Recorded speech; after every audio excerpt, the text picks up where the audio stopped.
새벽 5시 서울 외곽의 고급 주택가는 아직 잠에 빠져 있었습니다. 회색빛 안개가 도로를 감싸고 가로등만이 희미하게 길을 밝히고 있었죠. 정아미는 긴장된 마음으로 핸들을 잡았습니다. 28살 운전기사로는 경력이 짧았지만 이번 기회만큼은 놓치고 싶지 않았어요. 윤태준 회장의 전속 운전기사라는 자리는 그에게 새로운 출발점이었으니까요. 저택 앞에 차를 세우고 하민은 깊게 숨을 들이마셨습니다. 철문이 천천히 열리고 정원을 지나 현관까지 이어지는 길은 마치 다른 세계로 들어가는 통로 같았죠. 저택은 생각보다 훨씬 컸어요. 3층 규모의 흰색 건물은 고풍스러우면서도 차갑게 느껴졌습니다.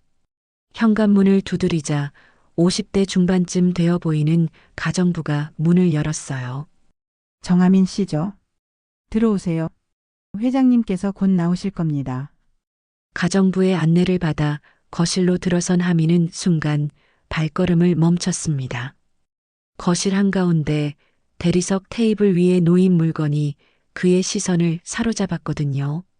고급스러운 오디오 스피커와 그 옆에 자리한 오래된 CD 플레이어였습니다.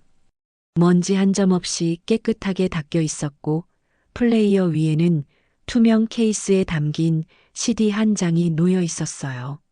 저건 절대 건드리시면 안 됩니다. 가정부의 목소리가 낮게 깔렸습니다. 하민은 고개를 돌려 가정부를 봤죠. 사모님께서 매일 아침 직접 닦으시는 물건이에요. 하지만 절대로 단 한 번도 틀지 않으세요. 저 노래는 이 집에서 금기입니다. 명심하세요. 하민은 고개를 끄덕였지만 시선은 자꾸만 그 CD 플레이어로 향했습니다. 이상했어요. 처음 보는 물건인데 묘하게 익숙한 느낌이 들었거든요. 가슴 한편이 먹먹해지면서 알 수 없는 감정이 밀려왔습니다. 그건 그리움 같기도 하고 두려움 같기도 했죠. 계단에서 발소리가 들렸습니다. 하민은 황급히 자세를 바로잡았어요. 윤태준 회장이 내려오고 있었습니다. 60대 초반으로 보이는 회장은 짙은 회색 정장을 입고 있었고 표정은 단단하게 굳어 있었죠. 그런데 회장이 하민의 얼굴을 본 순간이었습니다. 계단 중간에서 회장의 발걸음이 멈췄어요. 눈빛이 흔들렸습니다. 1초도 채 되지 않는 짧은 순간이었지만 하민은 그 미세한 변화를 놓치지 않았죠. 회장은 곧 시선을 거실 쪽으로 돌렸습니다. 그의 눈이 CD 플레이어에 머물렀고 턱선에 힘이 들어가며 표정이 더욱 굳어졌어요. 정하민입니다. 잘 부탁드립니다. 하민이 허리를 숙여 인사했습니다. 회장은 잠시 침묵하다가 짧게 고개를 끄덕였죠. 윤태준이요. 출발 준비는 됐나? 예, 언제든 출발 가능합니다. 그때 2층에서 여자가 내려왔습니다. 이서연 부인이었어요. 50대 초반으로 보이는 부인은 베이지색 가디건을 걸치고 있었는데 창백한 얼굴에 지친 기색이 역력했습니다. 부인은 하민을 보더니 순간 숨을 멈췄어요. 손에 들고 있던 찻잔이 미세하게 흔들렸죠. 여보. 부인의 목소리가 떨렸습니다. 회장은 부인을 향해 고개를 돌렸고 두 사람 사이에 묘한 긴장감이 흘렀어요. 하민은 그 공기를 느끼며 불편함을 감출 수 없었습니다. 신입 기사분이시군요. 부인이 억지로 미소를 지으며 말했습니다. 하지만 그 눈빛은 하민에게서 떨어지지 않았어요. 마치 무언가를 확인하려는 듯한 간절하면서도 두려운 시선이었죠. 회장과의 첫 업무는 생각보다 조용했습니다. 하민은 회장을 태우고 시내의 본사 건물로 향했죠. 차 안은 침묵으로 가득했어요. 백미러로 슬쩍 뒷좌석을 확인하면 회장은 서류를 보고 있었지만 시선이 종이 위에 제대로 머물지 못하고 있었습니다.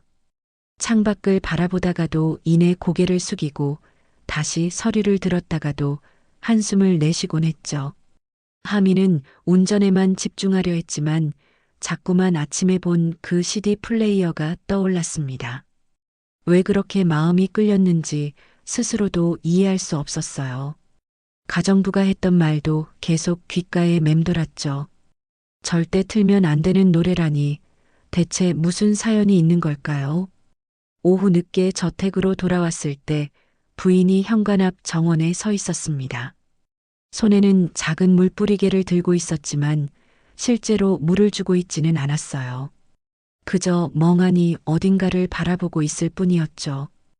회장이 차에서 내리자 부인은 화들짝 놀라며 고개를 돌렸습니다. 일찍 오셨네요. 응. 오늘은 일정이 일찍 끝났어. 회장의 목소리는 여전히 단단했습니다. 두 사람은 나란히 집 안으로 들어갔고 하미는 차를 차고에 넣은 뒤 잠시 숨을 돌렸어요. 첫날 치고는 무사히 넘긴 것 같았죠.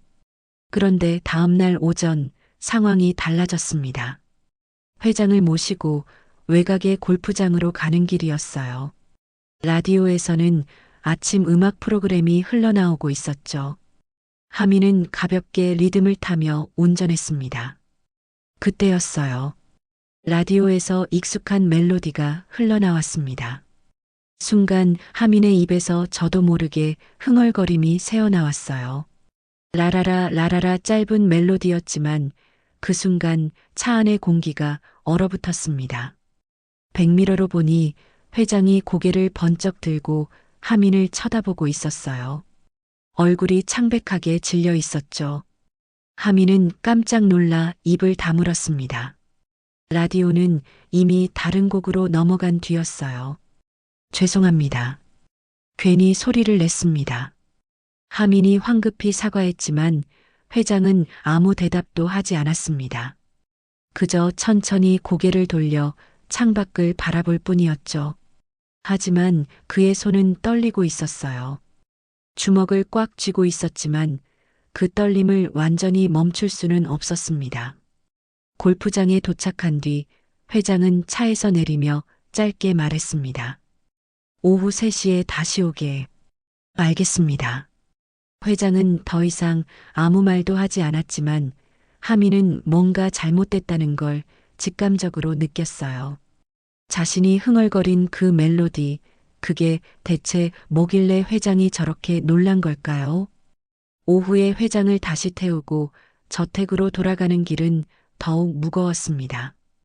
회장은 한마디도 하지 않았고 하민 역시 입을 열 수 없었죠. 저택에 도착했을 때 부인이 현관에서 기다리고 있었어요. 회장이 차에서 내리자 부인이 다가왔습니다. 여보, 괜찮으세요? 안색이 안 좋아 보여요. 괜찮아. 들어가지. 회장은 쌀쌀맞게 대답하고는 집 안으로 들어갔습니다. 부인은 잠시 망설이다가 하민을 돌아봤어요.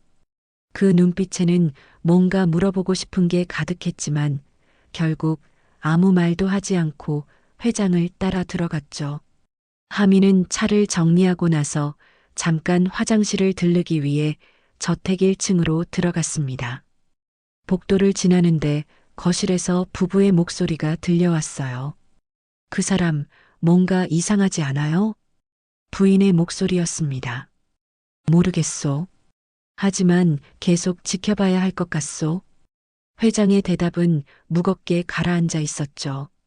하민은 더 이상 듣지 않고 조용히 발걸음을 옮겼습니다. 가슴이 두근거렸어요. 자신에 대해 이야기하고 있다는 걸 알 수 있었거든요. 대체 이 집에는 무슨 비밀이 숨겨져 있는 걸까요? 그리고 왜 자신은 이 집에서 묘한 기시감을 느끼는 걸까요? 사흘째 되는 날, 하민은 회장의 지시로 저택에 서류 가방을 가지러 갔습니다. 회장은 본사 회의실에 있었고 긴급하게 필요한 계약서가 저택 서재에 있다고 했죠. 하민은 가정부에게 열쇠를 받아 2층 서재로 올라갔습니다. 서재는 조용했어요. 책장 가득 꽂힌 책들과 오래된 가죽 소파, 그리고 창문으로 들어오는 오후의 햇살이 공간을 채우고 있었죠. 하미는 책상 위에서 서류 가방을 찾아들었습니다. 그런데 가방을 들어 올리는 순간 아래층에서 희미하게 음악 소리가 들려왔어요. 아니, 음악이라기보다는 누군가의 흥얼거림이었습니다. 여자의 목소리였죠. 하미는 귀를 기울였어요. 그 멜로디는 며칠 전 라디오에서 들었던 자신이 무의식 중에 따라 불렀던 바로 그 노래였습니다. 발소리를 최대한 죽이며 계단을 내려갔습니다. 거실 쪽에서 소리가 들려왔어요. 부인이었습니다. 이서연은 CD 플레이어 앞에 무릎을 꿇고 앉아 천으로 그것을 닫고 있었죠. 그러면서 아주 작게 떨리는 목소리로 그 노래를 부르고 있었습니다. 라라라, 우리 함께 라라라. 하미는 복도 모퉁이에 몸을 숨긴 채 지켜봤습니다. 부인의 어깨가 흔들리고 있었어요. 울고 있는 것 같았죠. 한참을 그렇게 CD 플레이어를 쓰다듬던 부인은 천천히 일어섰습니다. 그리고 돌아서려는 순간이었어요. 하민의 입에서 저도 모르게 그 멜로디가 흘러나왔습니다. 라라라, 우리 함께 정말 작은 소리였지만 적막한 저택 안에서는 충분히 들릴 만한 크기였죠. 부인이 화들짝 돌아섰습니다. 창백한 얼굴에 눈물 자국이 선명했어요. 손에 들고 있던 천이 바닥으로 떨어졌죠. 누구세요? 부인의 목소리가 떨렸습니다. 하미는 더 이상 숨을 수 없었어요. 복도에서 걸어 나왔죠. 죄송합니다, 사모님. 서류 가방을 가지러 왔다가 그 노래. 부인이 하민의 말을 끊었습니다. 그리고 한 걸음, 또 한 걸음 다가왔어요. 눈빛은 간절했고 동시에 두려움으로 가득했죠. 그 노래 어디서 들었어요? 대체 어떻게 알고 있는 거예요? 하민은 당황했습니다. 사실 자신도 잘 모르겠었거든요. 그냥 자연스럽게 입에서 나온 멜로디였을 뿐인데 왜 이렇게 큰 파장을 일으키는지 이해할 수 없었습니다. 저 잘 모르겠습니다. 그냥 어렸을 때부터 아는 것 같은데. 어렸을 때? 부인의 눈이 커졌습니다. 어렸을 때 누가 가르쳐 줬나요? 아버지? 어머니? 하미는 기억을 더듬어 봤습니다. 희미하게 떠오르는 장면이 있었어요. 따뜻한 거실, 부드러운 목소리, 함께 노래를 부르던 순간들. 하지만 얼굴은 선명하지 않았죠. 아버지가 아니, 잘 모르겠습니다. 기억이 명확하지 않아요. 부인은 하민의 대답을 듣고는 뒤로 휘청거렸습니다. 소파에 주저앉으며 두 손으로 얼굴을 감쌌죠. 말도 안 돼 그 노래는. 부인이 떨리는 목소리로 말을 이었습니다. 그 노래는 우리 가족 말고는 아무도 모르는 노래예요. 남편이 직접 만든 거예요. 우리 아이를 위해서 단 한 번도밖에 공개한 적 없어요. 음원도 악보도 없어요. 그런데 당신이 어떻게? 하미는 온몸에 소름이 돋았습니다. 자신이 알고 있는 이 노래가 이 집안의 비밀과 연결되어 있다는 사실이 믿기지 않았어요. 아니, 믿고 싶지 않았죠. 사모님, 저는 정말 나가주세요. 부인이 갑자기 말했습니다. 목소리는 차갑게 식어 있었어요. 지금 당장 나가주세요. 그리고 회장님께는 이 일을 말씀드리지 않겠습니다. 하지만 부인은 고개를 들어 하민을 똑바로 쳐다봤습니다. 다시는 그 노래를 부르지 마세요. 절대로. 하민은 고개를 숙이고 거실을 나왔습니다. 서류 가방을 꽉 쥔 손에 땀이 배어 있었죠. 저택을 나와 차에 오르면서도 가슴은 계속 두근거렸습니다. 대체 이게 무슨 일인지, 왜 자신이 이 노래를 알고 있는지 점점 더 미궁 속으로 빠져드는 기분이었어요. 그날 저녁 회장을 모시고 저택으로 돌아왔을 때 분위기는 이상했습니다. 현관문을 열고 들어선 회장의 표정이 평소보다 더 굳어 있었거든요. 부인이 뭔가 말한 게 분명했죠. 그날 밤 하미는 좀처럼 잠들 수 없었습니다. 원룸 천장을 바라보며 계속해서 그 노래를 떠올렸죠. 라라라 우리 함께 멜로디는 선명한데 가사는 완전하지 않았어요. 마치 오래된 사진처럼 일부만 선명하고 나머지는 흐릿했습니다. 눈을 감자 희미한 장면들이 스쳐 지나갔어요. 넓은 거실, 따뜻한 조명, 그리고 함께 웃고 있는 사람들. 한 남자가 기타를 치고 있었고 여자가 옆에서 미소 짓고 있었죠. 그리고 작은 아이 하나가 박수를 치며 좋아하고 있었습니다. 하민도 그 자리에 있었어요. 어린 시절의 자신이 그 노래를 따라 부르고 있었죠. 하지만 얼굴들은 보이지 않았습니다. 윤곽만 흐릿하게 남아있을 뿐이었어요. 하민은 벌떡 일어나 앉았습니다. 이마에 식은땀이 맺혀 있었죠. 대체 이게 꿈인가, 기억인가? 다음 날 아침 출근길은 더욱 무거웠습니다. 저택에 도착했을 때 회장은 이미 현관에 나와 있었어요. 평소보다 30분이나 빨랐죠. 표정은 어느 때보다 차갑게 굳어 있었습니다. 출발하지. 회장의 목소리는 평소보다 낮았어요. 차에 오른 뒤에도 침묵이 흘렀습니다. 하지만 그 침묵은 어제까지와는 달랐죠. 뭔가 폭발하기 직전 같은 위태로운 긴장감이 차 안을 가득 채우고 있었습니다. 본사에 도착해서도 회장은 곧바로 내리지 않았어요. 한참을 망설이더니 입을 열었습니다. 정하민 씨. 예, 회장님. 2층 서재에 갔었나? 하민의 심장이 쿵 내려앉았습니다. 역시 부인이 말했던 거죠. 예, 서류 가방을 가지러. 그 노래. 회장이 하민의 말을 끊었습니다. 누가 가르쳐줬나? 하민은 입술을 깨물었습니다.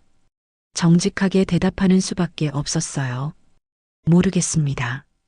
그냥 알고 있었습니다. 그냥 알고 있었다고? 회장의 목소리가 높아졌습니다. 분노가 섞여 있었죠. 말도 안 되는 소리를 하고 있군. 그 노래는 내가 만든 거요.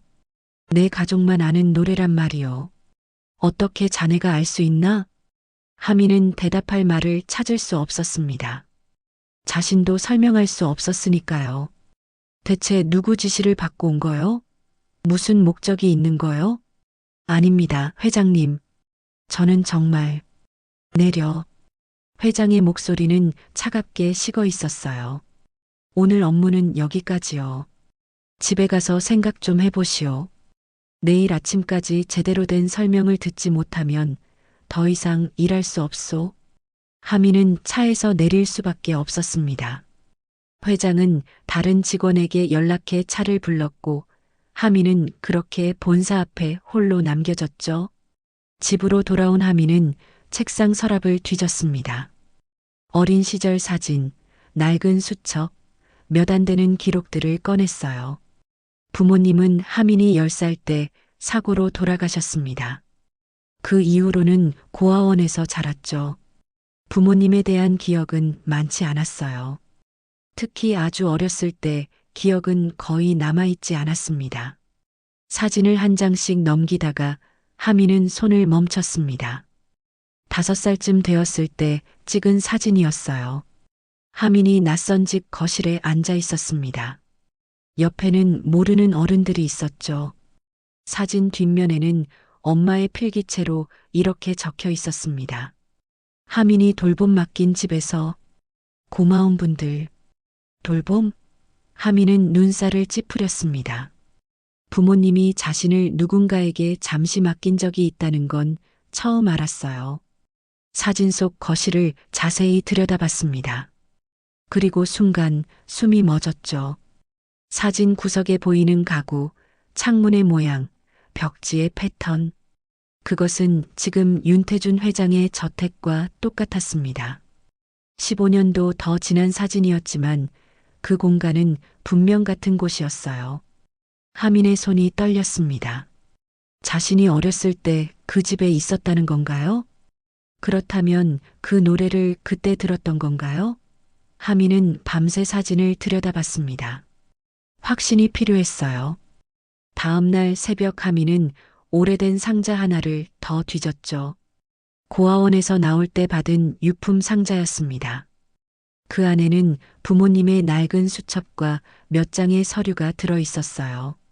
수첩을 펼치자 아버지의 필적이 나왔습니다. 대부분은 일상적인 메모였지만 한 페이지가 하민의 시선을 사로잡았죠. 2010년 4월 하민이를 윤 사장님 댁에 한 달간 맡김. 우리 부부가 해외 출장 가는 동안 정말 감사한 분들. 하민이도 그 집 아기를 무척 좋아함. 하민은 손으로 입을 막았습니다. 윤 사장님. 그게 윤태준 회장을 말하는 거였죠. 그리고 그 집 아기라는 건 하민은 더 읽어내려갔습니다. 5월 하민이를 데려옴. 그런데 윤 사장님 댁에 큰일이 생겼다고 함. 아이가 실종됐다고. 너무 가슴 아픈 일. 하민이는 그 아이 이야기만 나오면 울음을 터뜨림. 하민의 머릿속이 하얗게 변했습니다. 실종된 아이. 자신이 그 아이와 함께 있었다는 것. 그리고 그 노래. 모든 퍼즐 조각이 맞춰지기 시작했어요. 꿈속에서 봤던 장면들이 이제 조금씩 선명해졌습니다. 함께 놀던 아기, 그 아기를 안고 노래를 불러주던 회장 부부, 그리고 다 같이 거실에서 그 노래를 부르던 저녁. 따뜻했던 그 순간들이 이제 명확하게 기억났죠. 하민은 출근 시간이 되어 저택으로 향했습니다. 손에는 그 사진을 꼭 쥐고 있었어요. 회장에게 이 사실을 말해야 했습니다. 더 이상 숨길 수도 피할 수도 없었죠. 저택 앞에 차를 세웠을 때 회장이 현관에 서 있었습니다. 부인도 함께였어요. 두 사람 모두 어젯밤 한숨도 못 잔 듯 지쳐 보였죠. 회장님, 사모님. 하민이 차에서 내려 다가갔습니다. 손에 든 사진을 내밀었어요. 이걸 보셨으면 합니다. 회장이 사진을 받아들었습니다. 그리고 그 순간 회장의 얼굴이 창백하게 질렸어요. 부인은 회장의 어깨 너머로 사진을 보더니 비명을 삼켰습니다. 이게 대체. 회장의 목소리가 떨렸습니다. 제가 5살 때 찍은 사진입니다. 부모님이 저를 누군가 댁에 한 달간 맡기셨을 때요. 그 집이 바로 여기였습니다. 하민은 침착하게 말했습니다. 하지만 속으로는 심장이 미친 듯이 뛰고 있었죠. 아버지 수첩에 적혀 있었습니다. 윤 사장님 댁이라고. 그리고 그 집 아기가 실종됐다고. 부인이 그 자리에 주저앉았습니다. 울음을 터뜨렸죠. 회장은 사진을 꽉 쥐고 고개를 숙였어요. 어깨가 떨리고 있었습니다. 준우. 부인이 흐느끼며 말했습니다. 우리 준우. 그 이름을 듣는 순간 하민의 머릿속에 마지막 조각이 끼워졌습니다.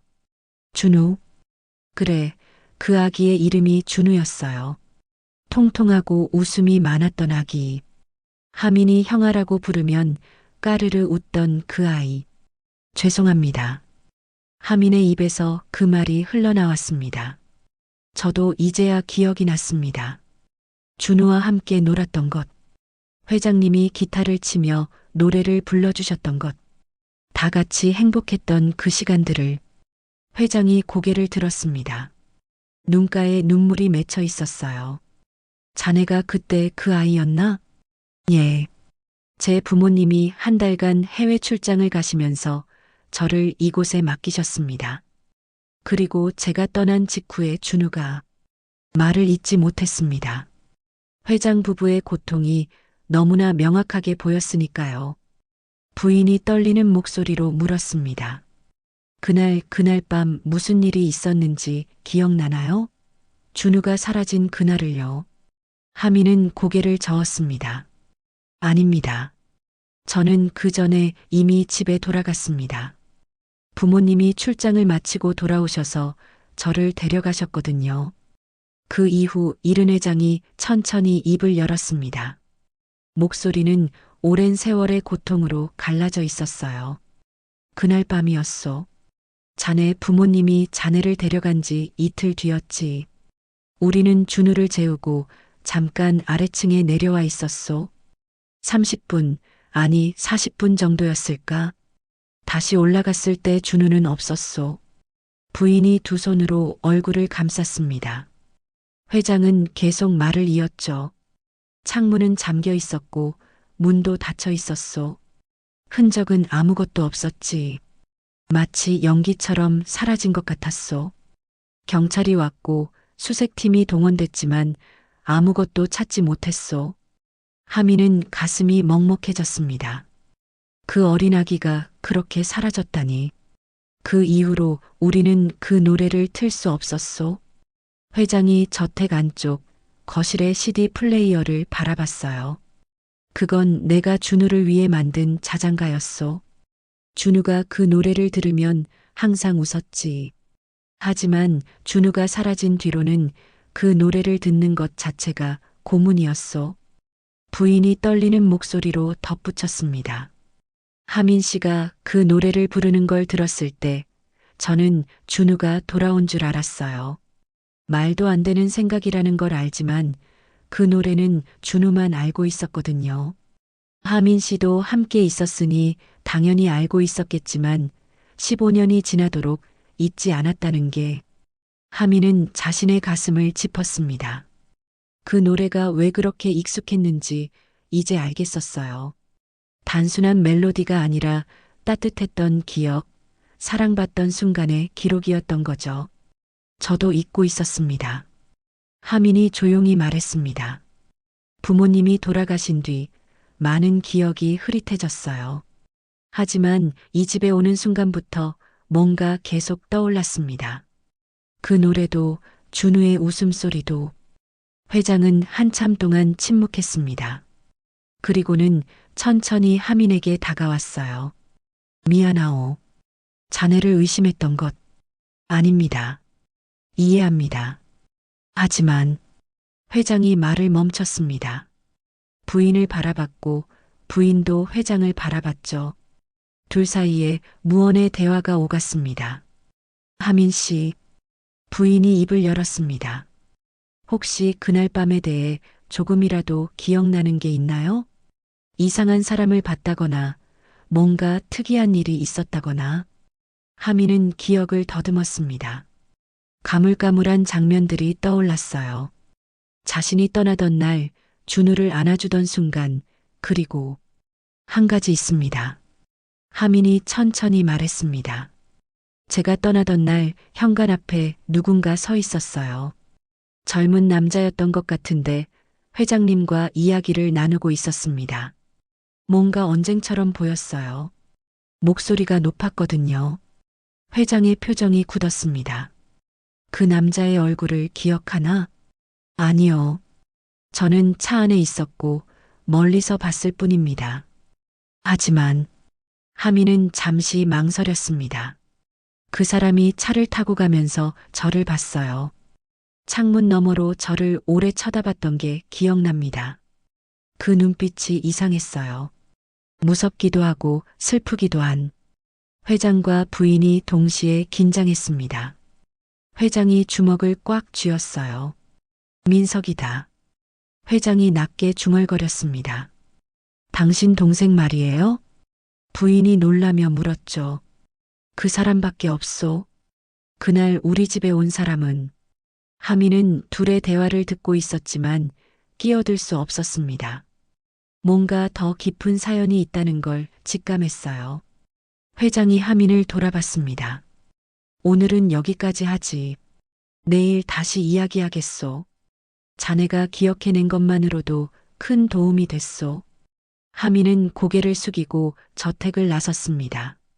차에 오르면서도 가슴이 무겁게 눌렸어요. 자신이 마지막으로 준우를 봤던 사람 중 하나라는 사실, 그리고 그 아이가 지금 어디에 있는지 아무도 모른다는 사실이 견딜 수 없이 슬펐습니다. 그날 밤 하민은 다시 꿈을 꿨습니다. 이번에는 더 선명했어요. 거실에서 준우를 안고 있는 자신의 모습이 보였죠. 준우는 통통한 손으로 하민의 볼을 만지며 웃고 있었습니다. 그리고 회장이 기타를 치며 노래를 부르고 있었어요. 라라라, 우리 함께 있을 때는 세상 모든 게 아름다워. 가사가 이제 완전히 들렸습니다. 부인도 함께 부르고 있었죠. 하민도 따라 불렀습니다. 준우는 박수를 치며 까르르 웃었어요. 그 행복한 순간이 영원할 것만 같았습니다. 하지만 꿈은 거기서 끝나지 않았어요. 장면이 바뀌었습니다. 현관 앞 한 남자가 회장과 격하게 다투고 있었죠. 남자의 얼굴이 이번에는 조금 더 선명하게 보였습니다. 회장보다 한참 어려 보이는 30대 초반쯤 되는 남자였어요. 얼굴에는 분노와 절망이 뒤섞여 있었습니다. 형님은 항상 그래왔잖아요. 나한테는 아무것도 주지 않으면서. 남자의 목소리가 들렸습니다. 민서가, 진정해. 지금 술 취했잖아. 회장의 목소리는 차갑게 가라앉아 있었어요. 술? 술 때문이라고 생각해요? 난 평생 형님 그늘에서 살았어요. 회사도 재산도 심지어 아이까지 형님만 가졌잖아요. 차 안에 있던 어린 하미는 그 광경을 보며 무서워 떨고 있었습니다. 엄마가 하민을 꼭 안아줬죠. 하민은 식은땀을 흘리며 잠에서 깼습니다. 새벽 4시였어요. 더 이상 잠들 수 없어서 침대에서 일어나 창밖을 바라봤습니다. 그 남자 민석이라는 사람이 준우의 실종과 관련이 있는 걸까요? 다음 날 아침 저택에 도착했을 때 분위기는 어제와 달랐습니다.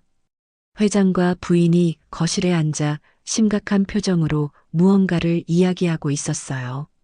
하민이 들어서자 둘은 대화를 멈췄습니다. 하민 씨, 앉으시오. 회장이 소파를 가리켰습니다. 하민은 조심스럽게 자리에 앉았죠. 간밤에 생각을 많이 했소. 회장이 입을 열었습니다. 자네가 말한 그 남자, 내 동생 민석이 맞소? 그 사람은 준우가 사라진 날 저녁에도 우리 집에 왔었소.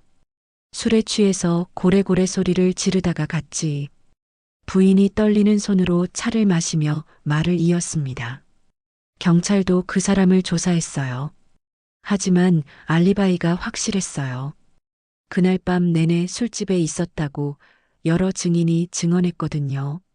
하지만 석연치 않은 부분이 있었소. 회장이 주먹을 쥐었습니다. 그 뒤로 민석이가 갑자기 이민을 갔소. 미국으로.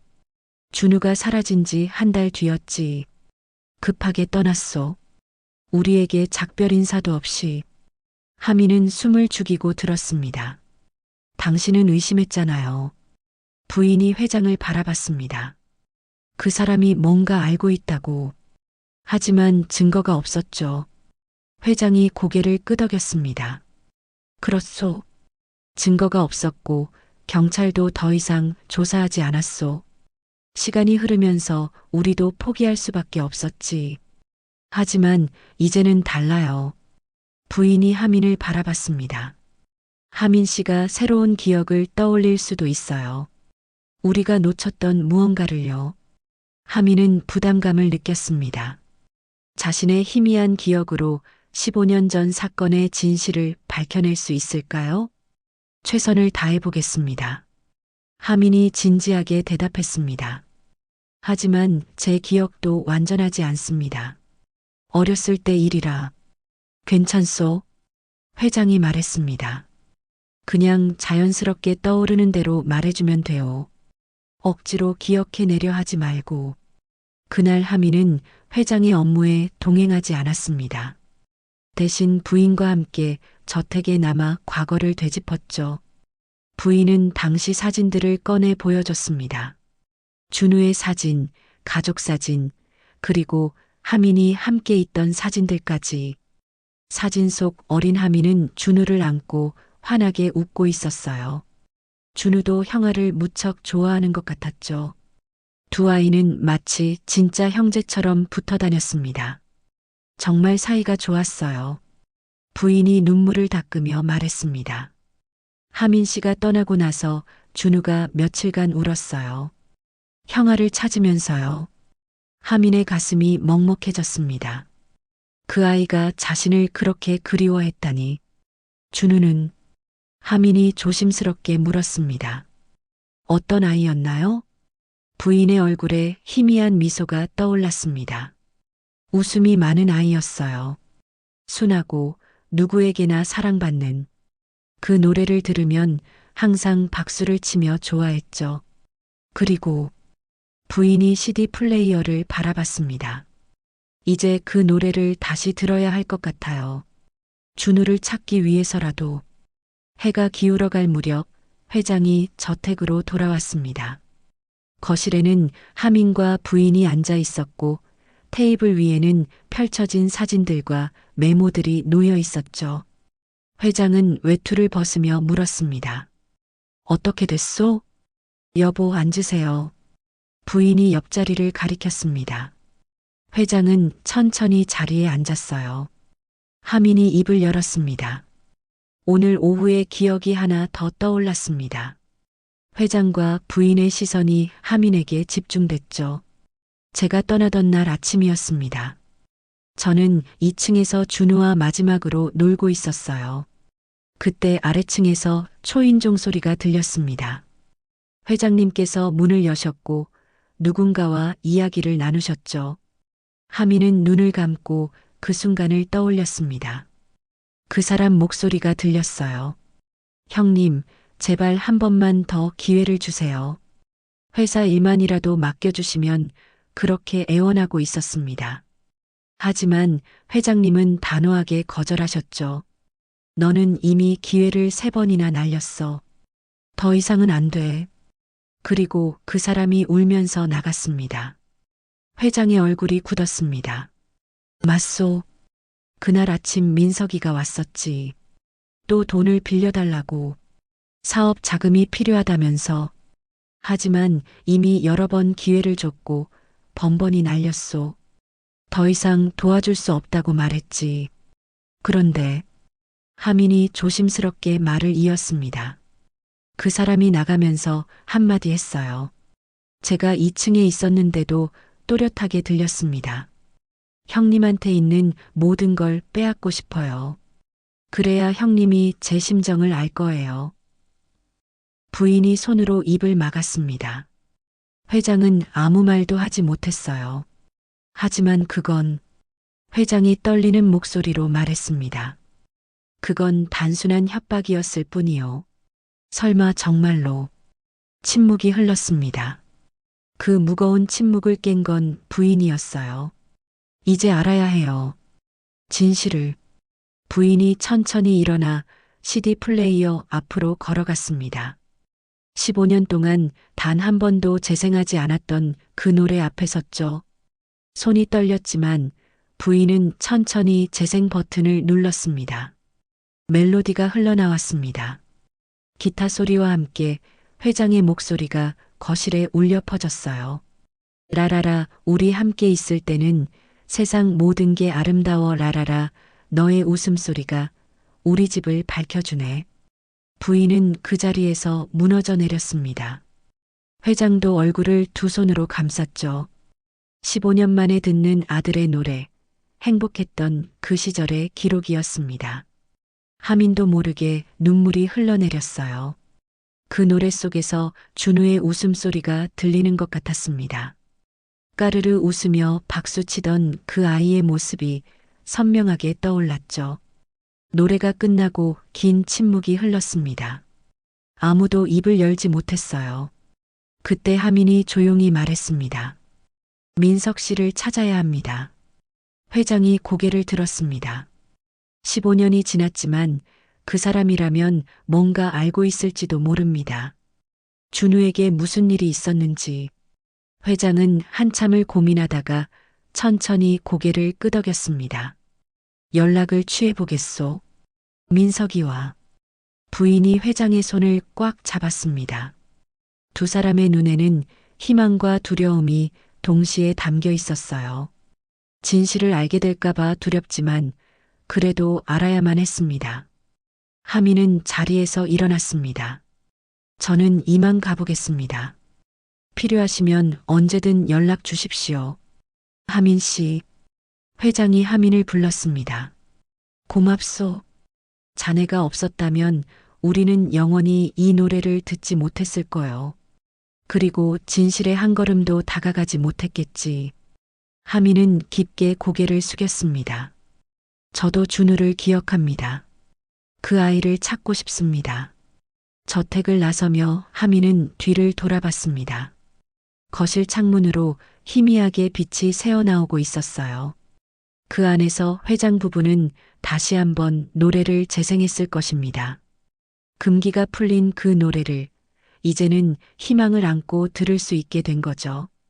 차에 오른 하민은 핸들을 잡고 깊게 숨을 내쉬었습니다. 이제 시작이었어요. 준우의 행방을 찾는 여정은 이제 막 첫걸음을 뗀 것이었습니다. 민석을 만나면 무엇을 듣게 될까요? 준우는 지금 어디에 있을까요? 살아 있을까요?